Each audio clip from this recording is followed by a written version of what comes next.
बात करेंगे इस वक्त की अहम खबर से। देखिए, ट्विटर को मनमानी भारी पड़ती दिख रही है। ट्विटर ने आज उपराष्ट्रपति वेंकैया नायडू के ट्विटर अकाउंट से ब्लू टिक हटाते हुए उसे अनवेरिफाइड की श्रेणी में डाल दिया। ट्विटर की इस मनमानी से केंद्र सरकार खासा नाराज हुई, जिसके बाद सरकार ने ट्विटर को फटकार लगाई।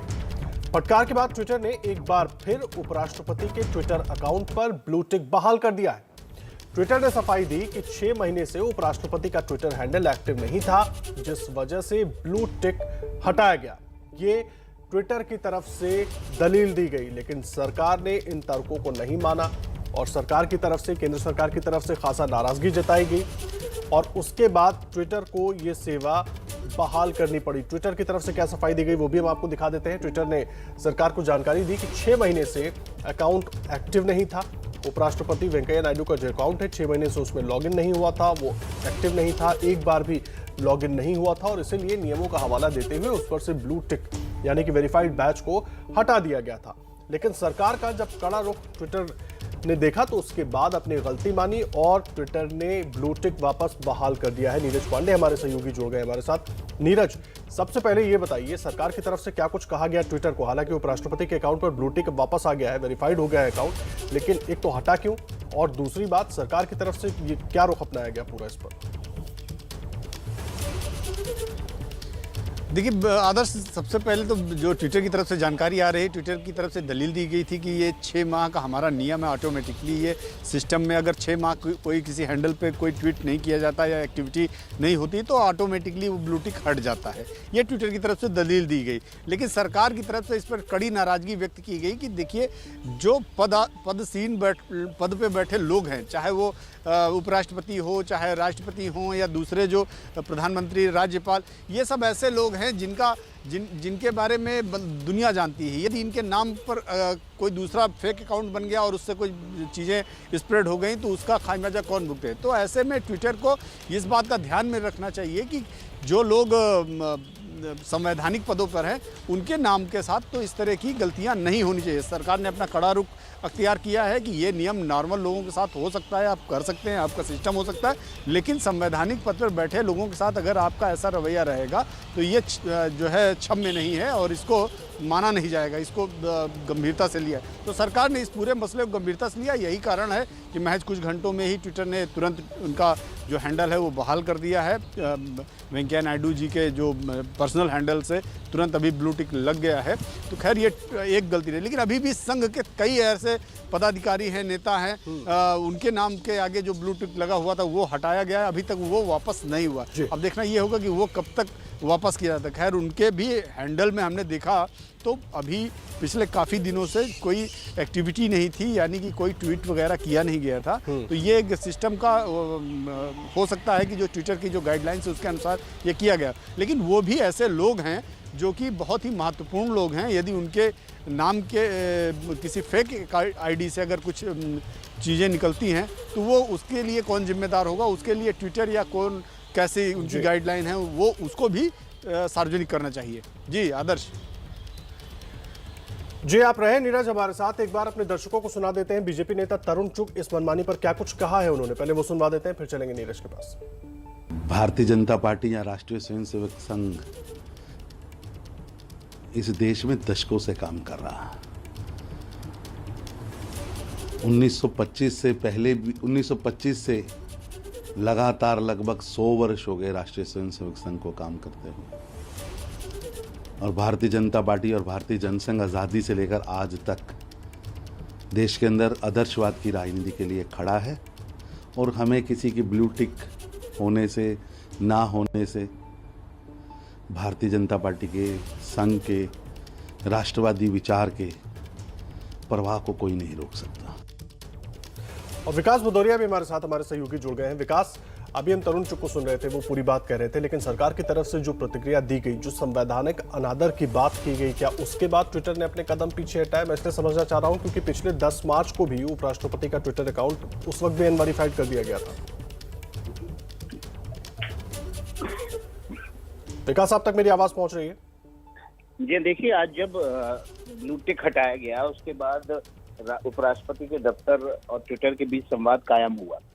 उस दौरान जो तर्क दिए गए ट्विटर की तरफ से वो तर्क खरे नहीं उतरे और इसी वजह से ट्विटर को पीछे हटना पड़ा, ट्विटर को मानना पड़ा कि उनसे भूल हुई है, ट्विटर ने गलती स्वीकार की। आप ऐसा नहीं कर सकते कि कुछ ट्विटर अकाउंट्स को आप ब्लू टिक हटा दें और कुछ ट्विटर अकाउंट्स का आप कंटिन्यू करें। ऐसी सूरत में ट्विटर ने भूलवश अपनी ये गलती मानते हुए ब्लू टिक वेंकैया नायडू उपराष्ट्रपति के अकाउंट को ब्लू टिक फिर से बहाल किया है। लेकिन सरकार इस पूरे घटनाक्रम से बहुत ज्यादा नाराज है। मैं आपको बता दूं, सरकार के सूत्रों ने हमें स्पष्ट रूप से जो संवैधानिक अनादर शब्द का इस्तेमाल किया, उन्होंने कहा कि उपराष्ट्रपति और राष्ट्रपति संवैधानिक पद पर आसीन व्यक्ति होते हैं, वे किसी दल, किसी व्यक्ति, किसी क्षेत्र का प्रतिनिधित्व नहीं करते हैं, वो देश का प्रतिनिधित्व करते हैं। ऐसी सूरत में उपराष्ट्रपति के ट्विटर अकाउंट का ब्लू टिक हटाना किसी भी नियमों के तहत जायज नहीं है और इसीलिए ये माना जा रहा है कि अब सरकार इस पर कुछ कड़ा एक्शन ले सकती है और ट्विटर को यह एहसास हो गया, इसलिए ट्विटर ने अपनी भूल स्वीकार करते हुए ब्लू टिक बहाल कर दिया। ट्विटर को मुझे लगता है सरकार के जो उस बात से ही समझ में आ गया होगा जिसमें संवैधानिक अनादर की बात की गई है। आप रहे विकास, लेकिन उपराष्ट्रपति का ब्लू टिक, उनका अकाउंट भले ही वेरीफाइड हो गया हो दोबारा, लेकिन आरएसएस के कई नेता जिनके अकाउंट को अनवेरीफाइड किया गया था वो अभी भी जस के तस हैं। कौन कौन से नेता हैं वो देख लीजिए। पहले सुरेश सोनी, इनके अकाउंट को भी ट्विटर ने अनवेरीफाइड कर दिया। कृष्ण गोपाल, इनके अकाउंट को भी ट्विटर ने अनवेरीफाइड कर दिया है। और सुरेश जोशी, इनके अकाउंट से भी ट्विटर ने ब्लू टिक हटा दिया, उसे अनवेरीफाइड कर दिया। तो ये तमाम आरएसएस के नेता हैं। और अरुण कुमार, आरएसएस के नेता, उनका भी अकाउंट जो है उसको भी ट्विटर ने अनवेरीफाइड कर दिया। विकास लगातार जुड़े हैं। विकास, सवाल ये है, उपराष्ट्रपति का अकाउंट तो दोबारा वेरीफाइड हो गया, लेकिन आरएसएस के नेताओं के सबके एक साथ कई सारे नेताओं के अकाउंट पहले तो अनवेरीफाइड हो जाते हैं, लेकिन अब उसमें कोई भी डेवलपमेंट नहीं मिल रहा है। जी हाँ, देखिए, हमें सूत्रों ने बताया था कि जो भी अकाउंट इस बिना पर जो पदों पर बैठे व्यक्तियों के हैं उनको ट्विटर सभी को वेरीफाइड करेगा। लेकिन आरएसएस के जो प्रमुख नेताओं के जो हैंडल्स हैं वो इस साल मार्च में वेरीफाइड किए गए थे, उनका ब्लू टिक ट्विटर ने विथड्रॉ कर लिया था। लेकिन संघ ने इसका कोई फॉलोअप नहीं किया था। संघ की तरफ से ना ही इसकी कोई शिकायत दर्ज कराई गई। हमारे सूत्र बताते हैं कि संघ की तरफ से अब कहा गया है कि वो इस मुद्दे को लेकिन अब उठाएंगे और इसका फॉलोअप जरूर करेंगे कि संघ के प्रमुख नेताओं के जो हैंडल हैं उनके ब्लू टिक क्यों विड्रॉ किए गए और क्या नियम है जिसके तहत ये विड्रॉ किए गए हैं। जाहिर तौर पर ट्विटर की तरफ से ये माना जा रहा है कि उन्होंने कुछ अकाउंट के ब्लू टिक विड्रॉ किए हैं और अब जो उपराष्ट्रपति के मामले जब भूल स्वीकार कर रहे हैं तो बाकी मामलों पर भी वही नियम ट्विटर की तरफ से लागू होना चाहिए और ये माना जा रहा है कि आरएसएस के प्रमुख नेताओं के ब्लू टिक जल्द बहाल हो सकते हैं। जी विकास, आप रहे, नीरज भी लगातार बने हुए। नीरज, एक चीज मैं समझना चाहूंगा, विकास हालांकि जानकारी दे रहे हैं लेकिन संघ की तरफ से अभी तक कुछ खुलकर इस पर कहा गया, क्योंकि पहले भी ऐसा होता रहा है और अब तो एक के बाद एक कई आरएसएस नेताओं को अनवेरीफाइड कर दिया गया है, वजह क्या है? देखिए, आदर्श, पहले इस बात को समझना जरूरी है कि संघ के लोग ट्विटर पर आए क्यों। दरअसल संघ के तमाम नेताओं के फेक आईडी ट्विटर पर बन गए थे। इसी वजह से संघ ने यह फैसला किया कि हमारी फेक आईडी के जरिए कोई गलत मैसेज जाए, उससे बजाय हम लोग खुद क्यों ना अपने एक आईडी बनाए। तो यही कारण था कि 2019 में जून महीने में एक के बाद एक, यानी कि संघ प्रमुख मोहन भागवत के जून महीने में बनाया गया उनका आईडी। उसके बाद जो जितने सरकार्यवाह थे उनके नाम का बनाया गया, प्रचार प्रमुख के नाम का बनाया गया। तो ये सारी जो प्रक्रिया हुई वो जून 2019 में हुई और जैसे ही आईडीज़ बनाई गई और उसके बाद तुरंत उनको ब्लू टिक दे दिया गया था। तो ये इसलिए भी था क्योंकि आप मोहन भागवत के नाम का कोई गलत इस्तेमाल न करे। बहुत सारे फेक आईडी बन गए थे, मोहन भागवत के नाम पे फ़ोटो रिलीज होते थे, संघ के नाम पे बहुत सारी फेक आईडी बन गई थी जो संघ के नाम से तरह के मैसेज भेजे जा रहे थे। तो इन सब चीज़ों को जब पता चला तो संघ ने सोचा कि क्यों ना हम लोग अपना ओरिजिनल आईडी बनाएं और यही कारण है कि 2019 जून में ये बनाए गए थे।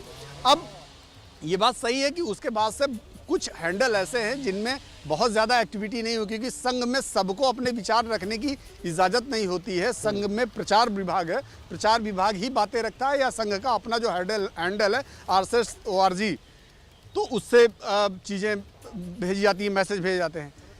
ये सही है जो आज विकास ने कहा कि जब ट्विटर ने अपनी गलती उपराष्ट्रपति के मामले में मान ली है तो संघ के नेताओं के मामले में भी उनको यही नियम अपनाना चाहिए। फिलहाल संघ की तरफ से अभी कोई आधिकारिक बयान नहीं आया है, लेकिन मेरी भी जो जानकारी है, संघ के लोगों से बात हुई है, वो लोग जल्द ही पत्राचार करने वाले हैं, ट्विटर के साथ बातचीत करने वाले हैं, उनको मेल भेजने वाले हैं। उसके बाद ट्विटर को तय करना है कि ट्विटर क्या करता है।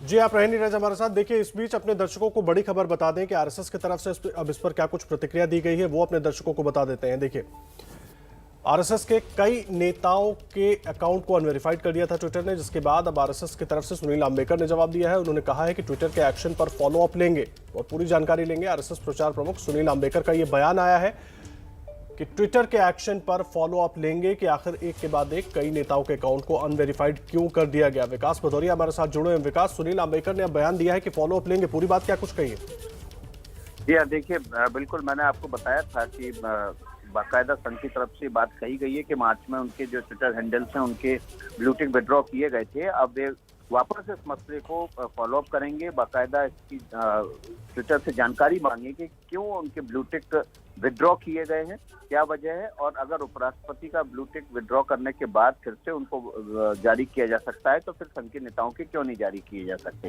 हालांकि संघ की तरफ से इस बात को बहुत ज्यादा महत्वता उस वक्त नहीं दी गई थी जब मार्च में ये ब्लू टिक विड्रॉ किए गए थे, लेकिन अभी हालात अलग। अब हालात ऐसे हैं कि ट्विटर देश के कानून के ऊपर जाकर अपनी मनमानी करना चाहता है और इसलिए संघ ने अब ये तय किया है कि वो इस मनमानी के खिलाफ खड़ा होगा। उनके जो ब्लू टिक हैं जिसे ट्विटर ने विड्रॉ किया था, वो उसका प्रतीक मानते हैं कि ट्विटर किस तरह से मनमानी पर उतर आया है, कानून को नहीं मानता, संघ के प्रमुख नेताओं के ब्लू टिक विड्रॉ कर लेता है, बेवजह के तर्क गढ़ता है और फिर बाद में भूल स्वीकार करता है। इसलिए संघ इसका पूरे मसले का फॉलो अप भी करे। ठीक है, बहुत धन्यवाद विकास।